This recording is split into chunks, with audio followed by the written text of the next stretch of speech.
box of random DVDs from some guy on eBay, and I'm gonna watch all of them. And today, I watched Furious 7. I do realize that I'm about to review a Fast and the Furious movie while putting makeup on, which is a Venn diagram that nobody falls into, but I'm gonna live my truth. And I'm drinking a beer to make the fellas more comfortable.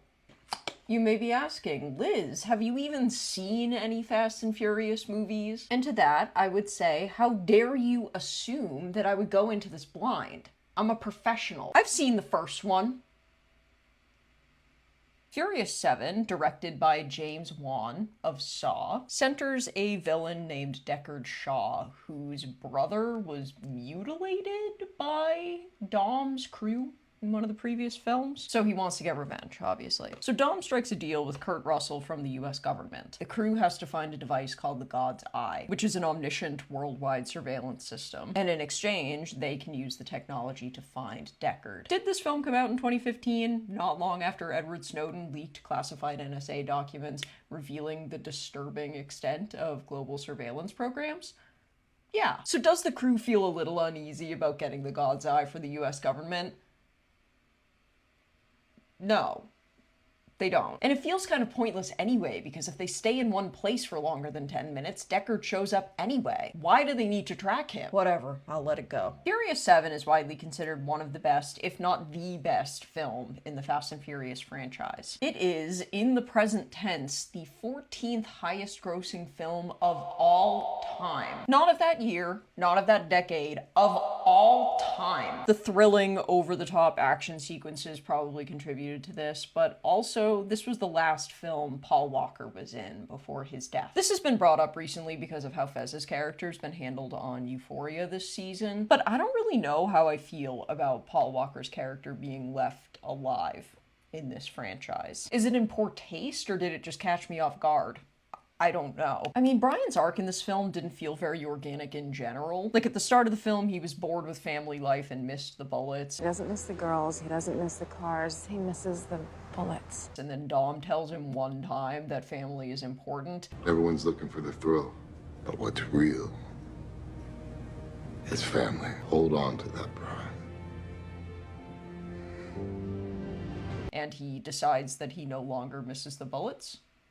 Not to mention that it doesn't really make sense for Brian to be completely absent if he's still around, given the emphasis of family in this franchise and the fact that he's married to Dom's sister. And it didn't allow for the characters to mourn on screen, which could have been cathartic for the audience. But then again, what the hell do I know? The whole film is escapism, so why not escape the harsh reality that Paul Walker is dead? A lot of people were moved by the conclusion of this film. And given the nature of these films and the nature of Paul Walker's death, the most likely way for him to die in this movie might be a little insensitive, especially because his brother stepped in to body double for him in scenes that he didn't get to shoot. Speaking of which, I thought that the fake Paul Walker scenes looked way better than I expected them to.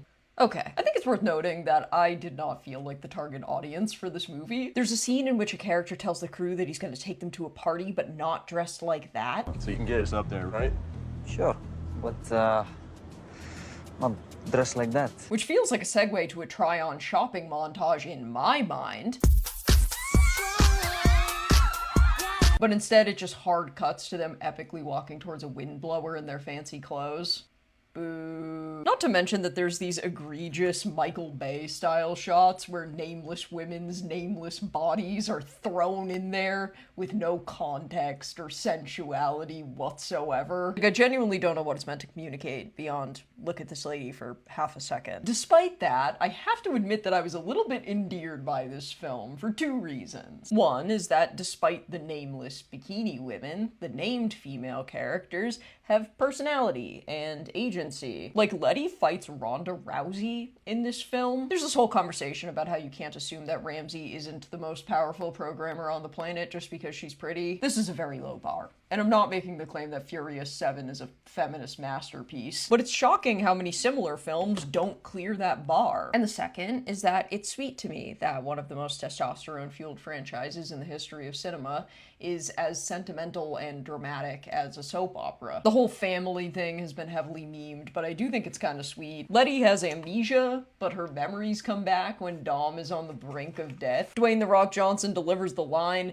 "Daddy's gotta go to work," and then flexes a cast off of his arm. I don't think that the audience watching this film is necessarily walking away feeling like women are worthy allies and that they should be emotionally vulnerable with the people in their lives. But it's still nice that the movie sort of tries. Furious 7 gets a solid 2 stars. I appreciate that the film doesn't take itself too seriously, even if its audience might. What did you think of Furious 7? And which eBay movie should I watch next?